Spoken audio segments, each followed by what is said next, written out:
Salam sejahtera disampaikan kepada segenap pendengar dimanapun Anda berada. Kiranya saudara-saudara semua berada dalam keadaan sehat dan dalam pemeliharaan Tuhan senantiasa. Renungan kali ini mengangkat tema strategi iblis di akhir zaman.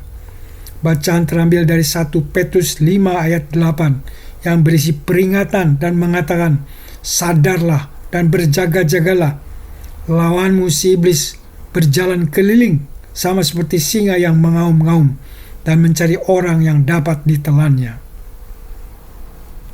Saudara-saudara yang kekasih dalam Kristus, kita hidup di zaman yang semakin canggih, semakin cepat, dan kelihatannya semakin dalam tanda petik nyaman. Tapi tahukah Anda, justru kenyamanan itu bisa menjadi musuh iman yang berbahaya. Firman Tuhan dalam 1 Petrus 5 ayat 8 mengingatkan kita bahwa iblis tidak sedang tidur. Ia seperti singa yang mengaum, mencari kesempatan untuk menelan orang-orang yang lengah. Hari ini saya ingin mengajak kita untuk merenungkan 3 strategi iblis yang bekerja sangat efektif di akhir zaman ini. Strategi ini tidak selalu frontal atau menyeramkan, justru seringkali tersembunyi, halus, dan terasa dalam tanda petik normal. Tapi bahayanya besar karena bisa menghancurkan iman kita perlahan-lahan dari dalam. Strategi pertama adalah distraksi atau pengalihan perhatian. Iblis tahu kalau ia tidak bisa membuat kita langsung meninggalkan Tuhan. Ia akan membuat kita sibuk sampai kita tidak punya waktu untuk Tuhan. Sekarang perhatikan hidup kita. Bangun tidur, yang pertama kita buka apa? Aplikasi media sosial atau Alkitab. Kemudian waktu senggang kita gunakan untuk apa? Menonton konten hiburan atau menenangkan hati di hadapan Tuhan. Lukas 8 ayat 14 menggambarkan benih firman yang tumbuh di semak duri, lalu terhimpit oleh kekhawatiran, kekayaan, dan kenikmatan hidup. Firman itu tidak mati karena lemah, tetapi karena terhimpit oleh dunia. Iblis ingin hati kita penuh hal-hal lain, supaya tidak ada ruang bagi Roh Kudus bekerja. Kita dibuat terbiasa hidup tanpa refleksi, tanpa doa, dan tanpa kehausan akan Tuhan.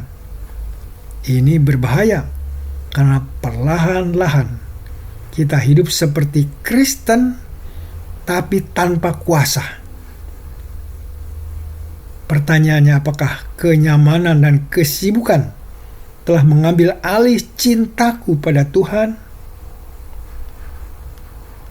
Strategi kedua adalah membuat kita bingung tentang apa itu kebenaran.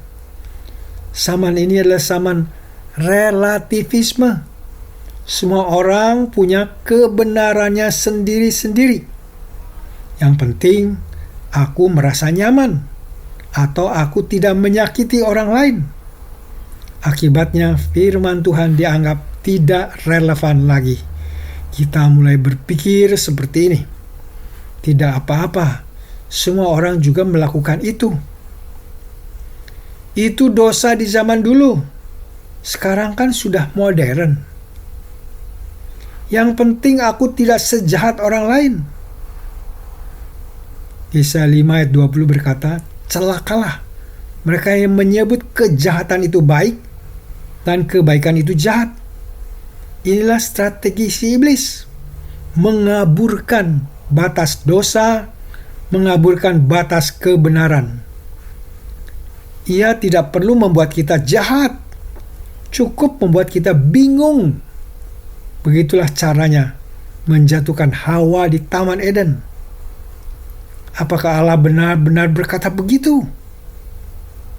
Iblis ingin kita mempertanyakan firman agar kita tidak hidup dalam kuasa firman. Pertanyaannya, apakah aku mulai mentoleransi dosa karena takut dianggap tidak toleran? Strategi ketiga adalah memisahkan kita dari komunitas orang percaya. Iblis sangat suka kalau orang Kristen hidup sendiri, tidak ikut persekutuan, tidak mau dibimbing, tidak terbuka. Ya tahu, domba yang menyendiri lebih mudah diterkam.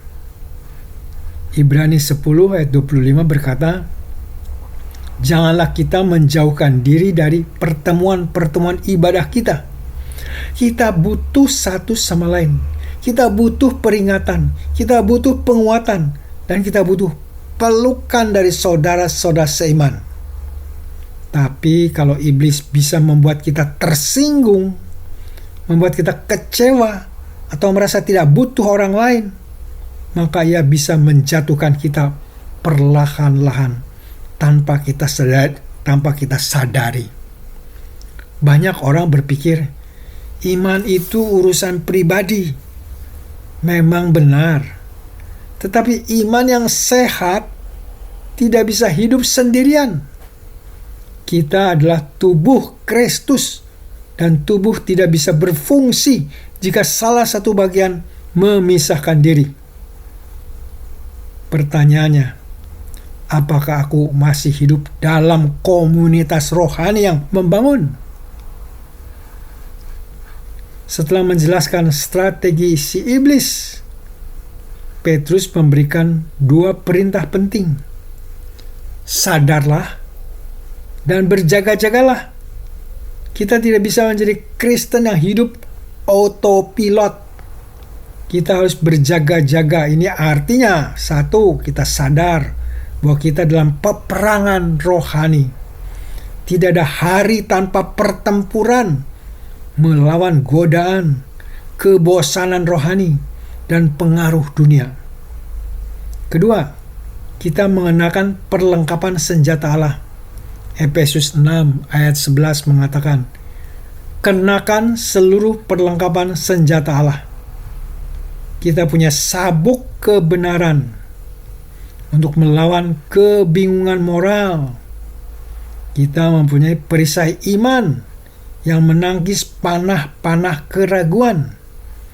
Kita mempunyai pedang roh, yaitu firman. Pedang roh tadi dipakai untuk menyerang balik dengan kebenaran firman Tuhan. Dan senjata lainnya untuk bertahan dan melawan, itulah dipakai pedang tadi. Kita kembali kepada identitas kita sebagai anak Allah. Iblis ingin kita lupa siapa kita. Tapi kita adalah milik Kristus.